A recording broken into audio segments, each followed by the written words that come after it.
Hello po sa inyong lahat mga ka-crypto. Ako po si Pinoy Crypto Trader at sa video na ito ay atin pong pag-uusapan ang tungkol sa balitang ito kung saan ang sabi po rito ay analyst predicts a Bitcoin possible drop to $32,700 based on Fibonacci level. Kaya yan, meron lang po isang analyst ang naglabas ng kanyang prediction dito kay Bitcoin na posible daw po itong bumagsak hanggang sa presyong $32,700 base po sa indicator na Fibonacci level. At ayan, bago po tayo magpatuloy ay nais ko lamang po munang bigyang linaw ang aking disclaimer kung saan ang nilalaman po ng video na ito ay hindi po ito isang financial advice. For education and information purposes lamang po ang layunin nito. Maliban po dito ay nais ko na rin pong magbigay babala na wala pong kahit anumang group chat ang Pinoy Crypto Trader. Ayan, ang sabi po rito ay Bitcoin's BTC price has traded in the negative territory for about a week and more bearish correction might be underway. Kaya yan po yung pangyayaring nagaganap ngayon na sitwasyon ni Bitcoin, yung kanyang presyo kung saan ay ito po ay nagtitrade sa negative territory. Ayan, umaabot na po ng isang linggo. Kaya yan, at mukhang makakaranas pa ito ng kasunod na mga pagbagsak at ito po ay mga bearish correction. Kaya yan, Bitcoin has continued to lead the market lower with the price and market capitalization dropping as low as $38,909.54 and $763.7 billion after falling by 4.46% in the past 24 hours.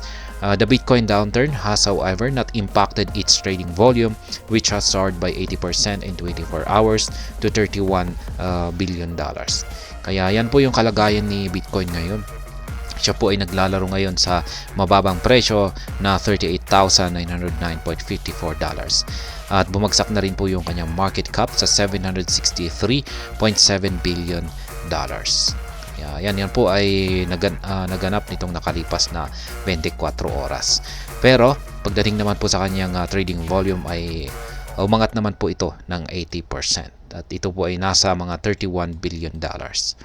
And according to the top market analyst Ali Martinez, Bitcoin's price growth is showing similarities with historical patterns. According to his analysis, the ongoing correction might have a steeper bottom ahead. Kaya yan po ang analyst na naglabas ng kanyang prediction, update sa kanyang prediction dito kay Bitcoin ay itong si Ginoong Ali Martinez. Ang ayon po sa kanya ay mukhang magkakaroon ng mas mababa na correction. Ayan, price correction itong si Bitcoin. Ayan, at mukhang ito ay paparating na. Bitcoin price, the worst may not be over yet. Ayan, Martinez drew attention to the past two bull market cycles where Bitcoin soared to the 78.6% Fibonacci level before cooling down at the 50% level. Kasi yan po yung nangyari raw noon kung saan ay nagkaroon po ng pagbagsak itong si Bitcoin hanggang sa 78.6% ng Fibonacci level.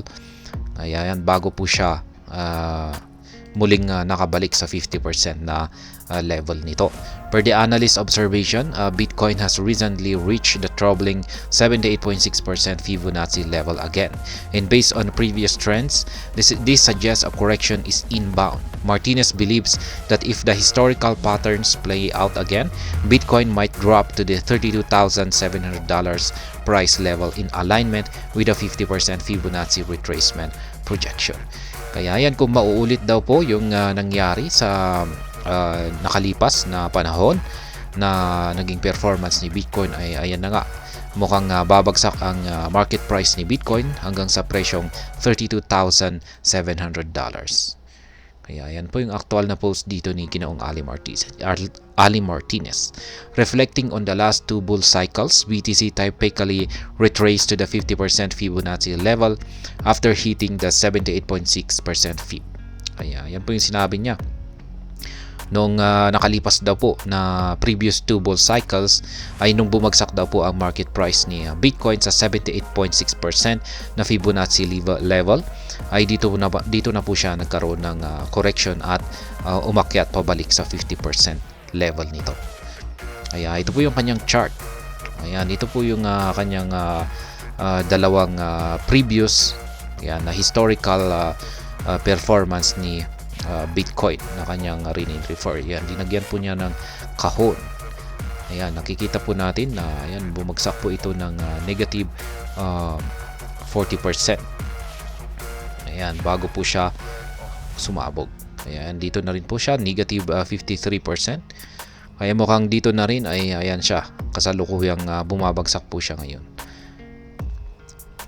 Ayan. Bitcoin's price has already dropped below the psychological important support level of $40,000, while the digital currency has not retested the $32,000 price range since at least October 2023. Further plunges from the current level might trigger a landscape panic selling that might make things technically worse for Bitcoin in the market. Ayan, catalyst to watch out for. While the data hardly lies about market trends, unique catalysts like the forthcoming Bitcoin halving event might help shape sentiments for good before mid-year. With the advent of the spot Bitcoin ETF product failing to usher in a corresponding growth in the price of BTC, market analysts are looking forward to the deflationary impact of the halving event to steer price growth in general. Ayan. Marami pong mga market analyst ang nagsasabi na yung paparating na Bitcoin halving event ay ito raw po yung magdudulot yan sa muling pagbangon or pag-recover ni Bitcoin. The Bitcoin halving event might serve as the needed complement to the spot BTC ETF product that might help stabilize price in the mid to long term. Kaya yan, mukhang yung Bitcoin halving na ito ang higit na makakatulong yan para magkaroon ng stabilization ang presyo ni Bitcoin. Yan. At mukhang yung epekto nito ay ito na po yung magdudulot sa yan pangmatagalang presyo. Yan para sa magiging pangmatagalang presyo ni Bitcoin. Kaya ayan pong muli yung prediction ni Ginoong Ali Martinez dito. Sabi po niya rito ay mukhang babagsak daw ang presyo ni Bitcoin hanggang sa presyong $32,700. At ito na raw po yung magiging pinakahuling